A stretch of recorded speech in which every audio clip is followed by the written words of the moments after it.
Hi students, ನಮಸ್ತೆ ಎಲ್ಲರಿಗೂ. ಇವತ್ತು ನೋಡ್ರಿ ನಾವು ಹೊಸ ಪಠ್ಯಕ್ರಮ 10ನೇ ತರಗತಿಯ ಒಂದು ಹೊಸ ಪಠ್ಯಕ್ರಮದಲ್ಲಿ ನಾವು ಇವತ್ತು 10ನೇ ತರಗತಿ ಗಣಿತ ಭಾಗ 1ರಲ್ಲಿ ಅಧ್ಯಾಯ 2 ಬಹುಪದೋಕ್ತಿಗಳು ಇದರಲ್ಲಿ ನೋಡ್ರಿ ನಾವು ಇವಾಗ ಅಭ್ಯಾಸ 2.2ರ ಉತ್ತರಗಳನ್ನು ಸಂಪೂರ್ಣವಾದ ವಿವರಣೆಯೊಂದಿಗೆ ನೋಡೋಣ. ಹಾಗಿದ್ದಾಗ ಒಂದನೇ ಕ್ವಶನ್ ಏನು ಹೇಳ್ತಾ ಇದೆ ನೋಡ್ರಿ, ಅಭ್ಯಾಸ 2.2 ಒಂದನೇದು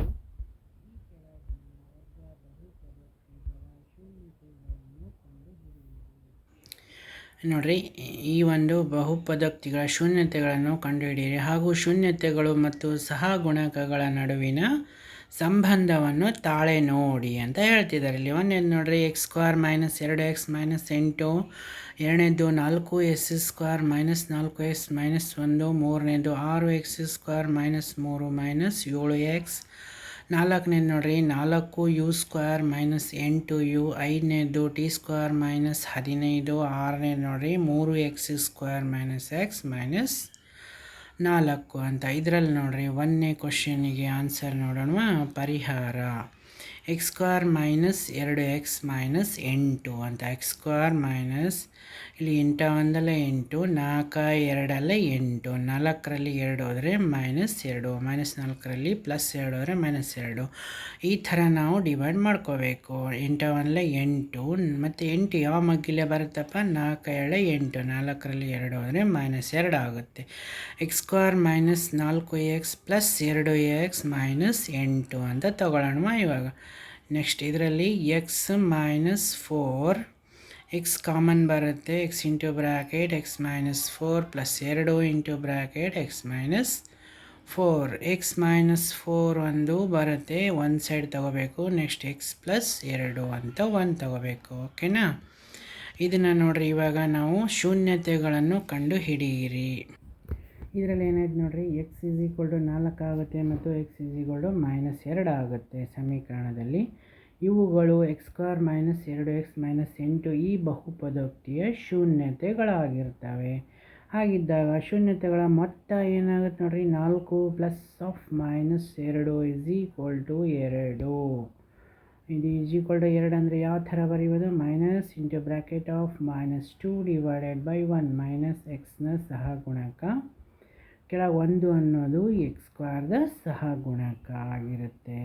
ಶೂನ್ಯತೆಗಳ ಗುಣಲಬ್ಧ ಏನಾಗುತ್ತೆ ನೋಡ್ರಿ, ಇವಾಗ 4 ಇಂಟು ಬ್ರ್ಯಾಕೆಟ್ ಆಫ್ -2 4 -8 ಆಗುತ್ತೆ. -8 / 1 ಅಂದರೆ ಸ್ಥಿರಾಂಕ ಬೈ x² ಸಹಗುಣಕ ಆಗಿರುತ್ತೆ. ಈಗ ನೋಡ್ರಿ, ನಾವು ಎರಡನೇ ಸಮಸ್ಯೆಯನ್ನು ನೋಡಿದಾಗ 4s² - 4s + 1. ಇಲ್ಲಿ ನೋಡ್ರಿ, 4 ಒಂದಲ್ಲೇ 4, 2 2 ಕೂಡ 4 ಆಗುತ್ತೆ. 4 ಒಂದಲೇ 4, ನೆಕ್ಸ್ಟ್ 2 2 4 ಅಂತ ತಗೋಬೋದು. -2s - 2s ತಗೊಂಡಾಗ -4s ಬರುತ್ತೆ +1. ಓಕೆನಾ.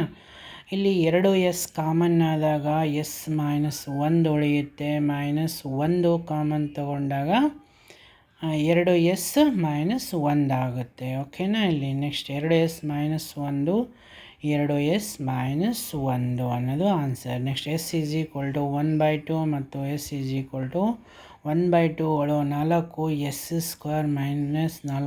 + 1 ಈ ಬಹುಪದೋಕ್ತಿಯ ಶೂನ್ಯತೆಗಳು. ಓಕೆನಾ. ಈ ಒಂದು ಶೂನ್ಯತೆಗಳಾಗಿವೆ. ಶೂನ್ಯತೆಗಳ ಮೊತ್ತ ಏನಾಗುತ್ತೆ ನೋಡ್ರಿ, ಇವಾಗ 1/2 + 1/2 = 1 ಆಗುತ್ತೆ. 1ಅನ್ನು ನಾವು ಯಾವ ಥರ ಬರ್ಕೋದು, -4 / 4. 4 ಅಂದರೆ -xನ ಸಹಗುಣಕ / x² ಸಹಗುಣಕ.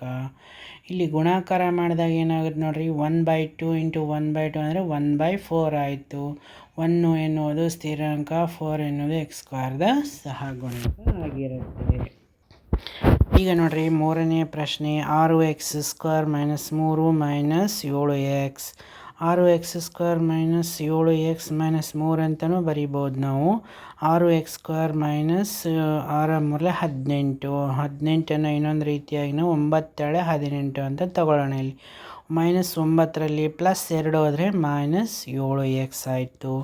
ಈಗ ನೋಡಿರಿ 6x² minus 9x plus 2x minus 3 ಇವೆರಡರಲ್ಲಿ ನಾವು 3xನ್ನು ಕಾಮನ್ ತಗೋತಾ ಇದ್ದೀವಿ. 2x ಮೈನಸ್ 3 ಒಳಗಡೆ ಉಳಿಯುತ್ತೆ. ನೆಕ್ಸ್ಟ್ ಪ್ಲಸ್ 1 ಅಂತ ತಗೊಂಡಾಗ 2x ಮೈನಸ್ 3 ಉಳಿಯೋದು. ಈಗ ನೋಡಿರಿ 3x plus 1 into bracket 2x minus 3 ಎನ್ನುವುದು ಉತ್ತರ. ಇಲ್ಲಿ ನೋಡಿರಿ x is equal to minus 1/3 ಅನ್ನೋದು ಒಂದು ಶೂನ್ಯತೆ ಮತ್ತು x ಇಸ್ ಈಕ್ವಲ್ ಟು 3/2ಗಳು 6x² ಮೈನಸ್ 3 ಮೈನಸ್ 7x ಬಿ ಬಹುಪದೋಕ್ತಿಯ ಶೂನ್ಯತೆಗಳು. ನೆಕ್ಸ್ಟ್ ಏನಾದ್ರಿ ಶೂನ್ಯತೆಗಳ ಮೊತ್ತ ಏನಾಗುತ್ತೆ ನೋಡಿ. ಇವಾಗ ಮೈನಸ್ 1/3 ಪ್ಲಸ್ 3/2 ಅಂದರೆ ಎಷ್ಟಾಯ್ತು ಇಲ್ಲಿ 1 ಅಂದರೆ ನಾವು ಏನಂತ ಬರೀಬೋದು -2 plus of 9 divided by 6 is equal to 7/6 ಆಗುತ್ತೆ. 7 ನಾವು ಇನ್ನೊಂದು ರೀತಿಯಾಗಿ ಬರೀಬೋದು minus into bracket of -7 divided by 6. ಇಲ್ಲಿ ಮೈನಸ್ ಎಕ್ಸ್ನ ಸಹಗುಣಕ ಡಿವೈಡೆಡ್ ಬೈ x²ದ ಸಹಗುಣಕ 6 ಆಗಿರುತ್ತೆ. ಓಕೆನಾ. ನೆಕ್ಸ್ಟ್ ಗುಣಲಬ್ಧ ನೋಡಿರಿ, ಶೂನ್ಯತೆಗಳ ಗುಣಲಬ್ಧ -1/3 ಇಂಟು 3/2 ಅಂದರೆ -3/6 ಆಗುತ್ತೆ. ನೋಡೋಲ್ಲ 3/2 -1/2 ಅನ್ನೋದು ಆನ್ಸರಲ್ಲಿ. ಇದು ಸ್ಥಿರಾಂಕ -3 ಅನ್ನೋದು ಕೆಳಗಡೆ 6 ಎನ್ನುವುದು x²ದ ಸಹಗುಣಕ ಆಗಿರುತ್ತೆ. ನೆಕ್ಸ್ಟ್ ನೋಡಿರಿ 4ನೇ ಪ್ರಶ್ನೆ. 4u² plus 8u 4u² plus 8u plus 0 is equal to 0. 4u ಅನ್ನೋದು ಕಾಮನ್ ತೊಗೊಂಡಾಗ u ಪ್ಲಸ್ 4 ಎರಡಲ್ಲಿ 8. ಓಕೆನಾ. u is equal to 0. Next u is equal to -2 ಆಗುತ್ತೆ. 4u² ಪ್ಲಸ್ 8u ಬಹುಪದೋಕ್ತಿಯ ಶೂನ್ಯತೆಗಳು ಆಗಿದ್ದಾವೆ. ಶೂನ್ಯತೆಗಳ ಮೊತ್ತ ನೋಡ್ರಿ 0 plus of -2 is equal to -2. -8/4 is also -2. ಇಲ್ಲಿ ನೋಡ್ರಿ x²ನ ಸಹಗುಣಕ ಡಿವೈಡೆಡ್ ಬೈ x²ದ ಸಹಗುಣಕ -xನ ಸಹಗುಣಕ ಡಿವೈಡೆಡ್ ಬೈ x²ದ ಸಹಗುಣಕ ಆಗಿರುತ್ತೆ. ನೆಕ್ಸ್ಟ್ ನೋಡಿರಿ ಶೂನ್ಯತೆಗಳ ಗುಣಲಬ್ಧ 0 into -2 is 0. Any number is 0. That's equal to ಸ್ಥಿರಾಂಕ ಬೈ x²ದ ಸಹಗುಣಕ ನಾವು ನೋಡ್ತಾ ಇದ್ದೀವಿ. ನೆಕ್ಸ್ಟ್ ನೋಡಿರಿ ಈಗ ನೋಡಿರಿ -15 t² -15 ಯಾವ ರೀತಿಯಾಗಿ ಬರೀಬೋದು. t² minus of 0.t minus 15 t minus of √15 into bracket t plus √15 that's equal to t is equal to √15 ಮತ್ತು t is equal to minus √15. ಇವುಗಳು t² -15 ಬಹುಪದೋಕ್ತಿಯ ಶೂನ್ಯತೆಗಳು. ಶೂನ್ಯತೆಗಳ ಮೊತ್ತ ಏನಾಯ್ತು ನೋಡ್ರಿ. ಇವಾಗ √15 plus of minus √15 is equal to 0. 0/1 is the any number is 0. ಓಕೆನಾ. x²ನ ಸಹಗುಣಕ -xನ ಸಹಗುಣಕ ಡಿವೈಡೆಡ್ ಬೈ x²ದ ಸಹಗುಣಕ. ನೆಕ್ಸ್ಟ್ ನೋಡಿ ಶೂನ್ಯತೆಗಳ ಗುಣಲಬ್ಧ ಏನಾಗುತ್ತೆ. √15 into minus of √15 that's equal to -15 -15/1 is equal to ಸ್ಥಿರಾಂಕ ಬೈ x²ದ ಸಹಗುಣಕ ಆಗಿರುತ್ತೆ. ಓಕೆನಾ. ಈಗ ನೋಡ್ರಿ 6ನೇ ಸಮಸ್ಯೆ. 3x² - x -4 ಇಲ್ಲಿ -1 ಬರಬೇಕು. 4 ಮೊದಲೇ 12 4ರಲ್ಲಿ 3 ಹೋದರೆ 1 ಆಗುತ್ತೆ. 3x² - 4x ಪ್ಲಸ್ 3x - 4 ಅಂತ ತಗೊಂಡಾಗ ನೋಡ್ರಿ ಇಲ್ಲಿ x ಕಾಮನ್ ಆಗುತ್ತೆ. 3x - 4 ಪ್ಲಸ್ 1 ಕಾಮನ್ ಆದಾಗ ಇದು ಕೂಡ 3x - 4 ಆಗುತ್ತೆ. 3x - 4 into bracket x plus 1 x is equal to 4/3 and x is equal to -1ಗಳು 3x² - x -4 ಈ ಬಹುಪದೋಕ್ತಿಯ ಶೂನ್ಯತೆಗಳು. ಓಕೆನಾ. ಹಾಗಿದ್ದಾಗ ಶೂನ್ಯತೆಗಳ ಮೊತ್ತ ಏನಾಗುತ್ತೆ ನೋಡಿ. ಇವಾಗ 4/3 ಪ್ಲಸ್ ಆಫ್ -1 4 - 3 ಡಿವೈಡೆಡ್ ಬೈ 3 ಅಂದರೆ 1/3 ಆಗುತ್ತೆ. 1/3ನ್ನು ನಾವು ಮೈನಸ್ ಆಫ್ -1/3 ಅಂತ ಬರ್ಕೋಬೋದು. -xನ ಸಹಗುಣಕ ಡಿವೈಡೆಡ್ ಬೈ x² ಸಹಗುಣಕ ಆಗಿರುತ್ತೆ. ನೆಕ್ಸ್ಟ್ ನೋಡಿ, ಶೂನ್ಯತೆಗಳ ಗುಣಲಬ್ಧ 4/3 plus of -1 is equal to 4/3 into ಆಗಬೇಕಿಲ್ಲಿ. Into -1 is equal to minus of 4/3 is equal to -4/1 is the answer. ಈಗ ನೋಡಿ, ಶೂನ್ಯತೆಗಳ ಗುಣಲಬ್ಧ ಏನಾಯ್ತಪ್ಪ, 4/3 ಪ್ಲಸ್ ಆಫ್ -1 -4/3 ಆಗುತ್ತೆ. -4 ಇದು ಕೂಡ 3 ಆಗುತ್ತೆ ಇಲ್ಲಿ ನೋಡಿ. -4/3 ಅಂದರೆ ಸ್ಥಿರಾಂಕ ಡಿವೈಡೆಡ್ ಬೈ x² ಸಹ ಗುಣಕ. ಓಕೆನಾ ನೋಡಿ, ಇದು ಇಸ್ ಈಕ್ವಲ್ ಟು ಸ್ಥಿರಾಂಕ ಬೈ x² ಸಹ ಗುಣಕ ಅಂತ ಬರೀಬೇಕಾಗುತ್ತೆ.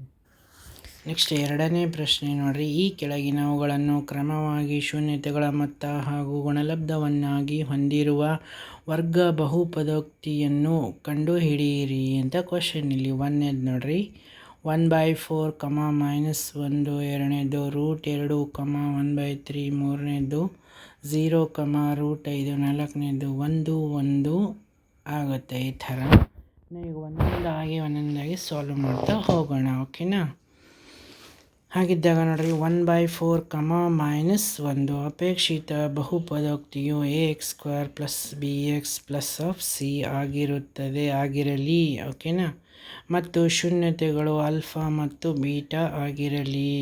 Alpha plus beta is equal to 1/4 -1/4 is equal to -3. ಓಕೆನಾ, next alpha beta is equal to alpha beta is equal to -1 is equal to -4 divided by 4 is equal to c/a ಆಗುತ್ತೆ. ಹಾಗಿದ್ದಾಗ implies a is equal to 4 and b is equal to -1 ಮತ್ತು c is equal to -4. ಅಪೇಕ್ಷಿತ ಬಹುಪದೋಕ್ತಿ ಏನಾಗುತ್ತೆ, 4x² -4. Next ಎರಡನೇ problem ನೋಡಿ, √2, 1/3 ಈ ಅಪೇಕ್ಷಿತ ಬಹುಪದೋಕ್ತಿಯು ax² + bx + c ಆಗಿರಲಿ ಮತ್ತು ಶೂನ್ಯತೆಗಳು ಆಲ್ಫಾ ಮತ್ತು ಬೀಟಾ ಆಗಿರಲಿ. Next alpha plus beta √2 is equal to -3√2/3 is equal to -b/a ಆಗುತ್ತೆ.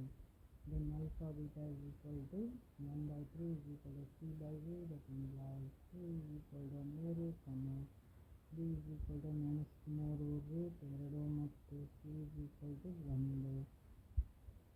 ಅಪೇಕ್ಷಿತ ಆದ್ದರಿಂದ ಅಪೇಕ್ಷಿತ ಬಹುಪದೋಕ್ತಿ ಯಾವುದಾಗುತ್ತದೆ, 3x² -3√2 + 1. ಓಕೆನಾ, ನೆಕ್ಸ್ಟ್ ನೋಡ್ರಿ, 0, √5 ಅಪೇಕ್ಷಿತ ಬಹುಪದೋಕ್ತಿ ax² + bx + c ಆಗಿರಲಿ ಮತ್ತು ಶೂನ್ಯತೆಗಳು ಆಲ್ಫಾ ಮತ್ತು ಬೀಟಾ ಆಗಿರಲಿ. Alpha plus beta is equal to 0, 0/4 is equal to -b/a. Alpha beta is equal to √5 ಆಗುತ್ತೆ. √5/1 ಅಂದರೆ c/a ಆಗುತ್ತೆ. That implies a is equal to 1, then b is equal to 0 ಮತ್ತು c is equal to √5 ಆಗುತ್ತೆ. ಅಪೇಕ್ಷಿತ ಬಹುಪದೋಕ್ತಿ ಏನಾಯ್ತು ಇಲ್ಲಿ, x² + √5 + 0 is equal to 0 ಆಗುತ್ತೆ. ಓಕೆನಾ, ಈಗ ನೋಡ್ರಿ, ನಾಲ್ಕನೇ ಕ್ವಶನ್ ಏನು ಹೇಳ್ತಾ ಇದೆಯಪ್ಪ, 1, 1 ಅಪೇಕ್ಷಿತ ಬಹುಪದೋಕ್ತಿಯು ax² + bx + c ಆಗಿರಲಿ ಮತ್ತು ಶೂನ್ಯತೆಗಳು ಆಲ್ಫಾ ಮತ್ತು ಬೀಟಾ ಆಗಿರಲಿ. ಓಕೆನಾ, next alpha plus beta is equal to 1, then -1/1 is also -1 b/a ಆಗುತ್ತೆ. then alpha beta is equal to 1, is equal to 1/1 c/a, that implies a is 1, b is -1 ಆಗುತ್ತೆ ಮತ್ತು c is equal to 1. ಆದ್ದರಿಂದ ಅಪೇಕ್ಷಿತ ಬಹುಪದೋಕ್ತಿ ಏನಾಯ್ತು ಇಲ್ಲಿ, x² -5x + 1. ಓಕೆನಾ,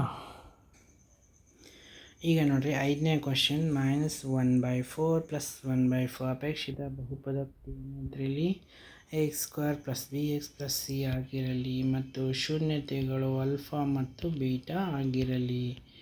ಓಕೆನಾ, next alpha plus beta is equal to -1/4. ಇಲ್ಲಿ ನೋಡಿ -1/4 ಇಸ್ ಈಕ್ವಲ್ ಟು -b/a ಆಯಿತು. Alpha beta is equal to 1/4 is equal to 1/4 is equal to c/a. That implies a is equal to 4, b is equal to 1 ಮತ್ತು c is equal to 1 ಆಗಿದೆ. ಅಪೇಕ್ಷಿತ ಬಹುಪದೋಕ್ತಿ ಯಾವುದಪ್ಪ ಅಂತಂದರೆ 4x² + x + 1 ಆಗಿದೆ. ಇಲ್ಲಿ ನೋಡ್ರಿ, ಅಪೇಕ್ಷಿತ ಬಹುಪದೋಕ್ತಿಯು ax² + bx + c ಆಗಿರಲಿ ಮತ್ತು ಶೂನ್ಯತೆಗಳು ಆಲ್ಫಾ ಮತ್ತು ಬೀಟಾ ಆಗಿರಲಿ. Alpha plus beta is equal to ಏನೈತ್ರಿ 4 ಅನ್ನು ನಾವು -4/1 ಇಸ್ ಈಕ್ವಲ್ ಟು -b/a ಅಂತ ತಗೋತಾ ಇದೀವಿ. Alpha beta is equal to 1 is equal to 1/1 is equal to c/a. That gives rise to a is equal to 1, b is equal to -4 ಮತ್ತು c is equal to 1. ಇಲ್ಲಿ ಅಪೇಕ್ಷಿತ ಬಹುಪದೋಕ್ತಿ ಏನೈತ್ರಿ x² - 4x + 1.